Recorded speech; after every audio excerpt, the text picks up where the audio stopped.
The MAAC Basketball Championships began in Atlantic City, 11 games in total between the men's and the women's. The finals men's game was played on Wednesday, March the 11th, St. Peter's and Iona.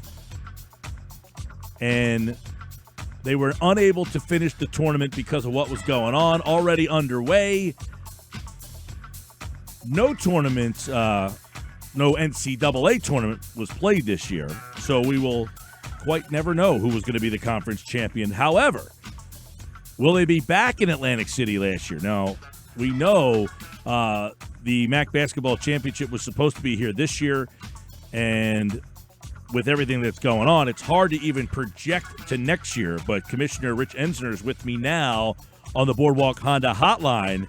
And first off, Rich, welcome back to the show. How you been? I've been fine, Mike. Thanks a lot. It's pretty boring without sports, as you well know, and we're certainly looking forward to getting back to them.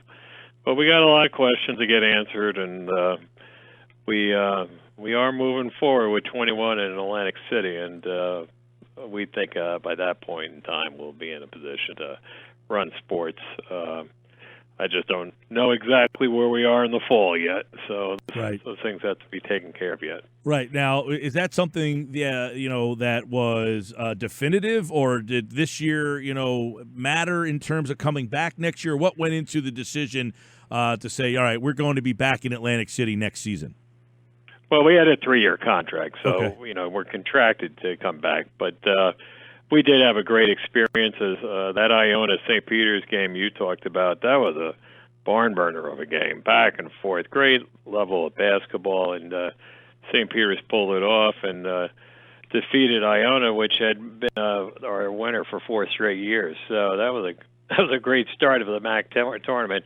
Unfortunately, we just didn't get to see how it all worked out at the end. We did name champions, though. We named the Ryder women and the Sienna men as the champions based on our tiebreakers for AQ qualification under the NCAA rules. So they have received the championship trophies, and while it's not the way they probably wanted to win it, I'm sure they'll accept it, and we'll start planning for 21 now. Yeah, now 2021 next year, Jim Whalen, Boardwalk Hall, the MAAC Basketball Championships will be back. And obviously you only had a quick little taste of Atlantic City, but what was your overall impressions of how everything was kind of going and, where it was kind of building towards for the end of that week? Well, the building looked great. They had done a tremendous job of decorating it and setting it up per our specs. And then as the fans started to arrive, they were so impressed with the hotels, and they all talked about being able to walk up and down the boardwalk to the games and all the amenities that were available. As we got further into the week, things started looking bad outside the building in terms of the COVID-19, and certainly that started affecting people's plans to attend AC. So that was unfortunate, but the fans that got there all gave us a great positive review. And then the schools were very impressed how well organized it was, how it was personally done, and then the appearance of the building and all the different options we had in the building, whether it be the main court or we were using the theater for the esports and our award show, and then the West Hall was going to be our fan fest. So it was all coming together very nicely, and the feedback from the administrators at all the member schools was very positive. So, one of the things we'll have to do as we head into next year is revitalize everybody, get them excited based on this little taste they had this year.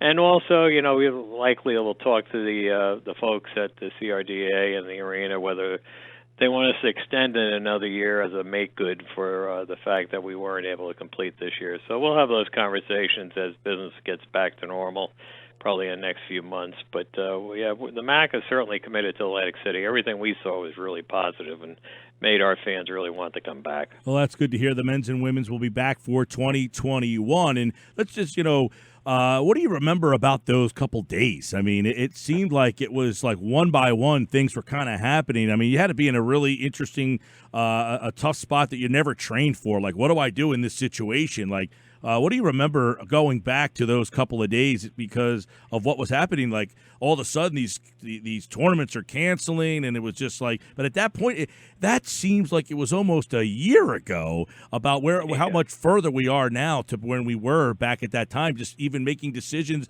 And then when you heard, well, they're going to cancel the NCAA tournament or they're going to be played in front of nobody, you're thinking, wait, what? Yeah, it was the thought of the NCAA tournament being canceled was just mind-boggling. I don't think anybody ever thought that we'd see that day come. And for basketball fans, that was really heartbreaking. But this is a serious thing we're dealing with. As far as dealing with the day-to-day as we went through that week, I've been at this job, for 30 plus years. I was the commissioner during 9/11. We've had other things that have hit us before, whether it was Hurricane Sandy and what that did to our fall sports a few years ago. So we have processes in place. I had our executive committee of our board of directors on the phone a couple of times, and then we had the full 11 presidents got on for 2 different conference calls.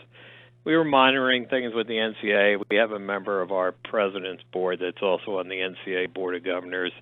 So he was keeping us up to date on what was going on out in Indianapolis. So I actually think that we managed it pretty well. It was calm, reasoned discussions amongst the athletic administrators when we met.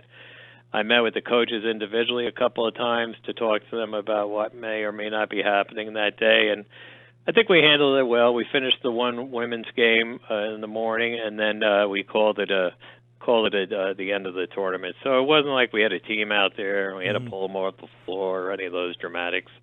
But it was certainly a heartache for everybody. The seniors that are there for the last year, the coaches that have put so much into it, and the administrators and the MAAC staff that have worked so hard to put all the elements together, and it was very disappointing. But you learn from experience, and I think we handled it about as well as you could in the circumstances. Right. Now, you mentioned there was a game that was on in the morning, and then you guys made the decision. I mean, at that point, were you getting some pushback? I mean, because at that time, people were still thinking, like, wait, are you kidding me? Like, was there a pushback on that? Because I remember the Big East tournament, they quit. They stopped the game at halftime. Just essentially were like, all right, we played this game. They were getting a lot of criticism, and then all of a sudden they just stopped the game. Were you getting some pushback at that time? Well, there's always pushback in the system, but not so much from within the conference. We were really waiting for some signals from government as much as anything. The state of New Jersey had not declared an emergency. Public events had not been canceled. That same was going on in New York City. I was talking with Val Ackerman and Bernie McClade. Val's the commissioner of the Big East, and Bernie's the commissioner of the Atlantic 10. And we were talking regularly during the course of that week, and we didn't pull the trigger because there was nothing that really put us in the position where we had to, whether it was government agency or an outbreak of the virus within our own ranks. So we moved through on business as usual, and while conducting these regular conference calls with our membership, and then when it became obvious that the NCAA was going to cancel because we did have that member of the Board of Governors and he gave us a heads up, then we pulled the plug on ours. So I think we did it the right way. You can argue about the timing, but I think that's just a function of how each conference deals with it. And many of the conferences that already completed their championships, and ourselves and the Big Ten, the Big East, Atlantic 10, a couple others were still competing. So we just try to react as we could.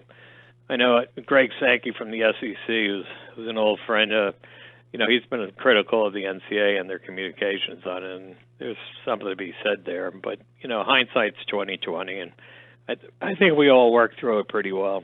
Well, that was over a month ago that happened. March the 12th was the day that the MAAC Championship canceled the rest of its tournament. It got 11 games in and all. But today, the video is up on our website, and it can get you excited for next year's tournament. They are planning on being back at Jim Whalen Boardwalk Hall, and we will have more details, obviously, and hopefully that thing gets off the ground without a hitch or any pushback, because I'm assuming, you being in the commissioner role, you got to keep your eye on what's going on with the football season.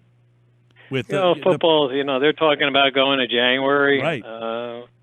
so which would make for a very interesting year in college athletics if you had basketball and football both going at the same time, and the bowls were coming up, and they have March Madness is coming up. Yeah, that would be quite the scene. But I think we're going to do what you have to do. Both football and basketball really drive the economic engine of both the conferences and the NCAA. So we need those funds in order to maintain all our sports, and without them, it's going to be very difficult to keep college athletics going in the way that we envision it.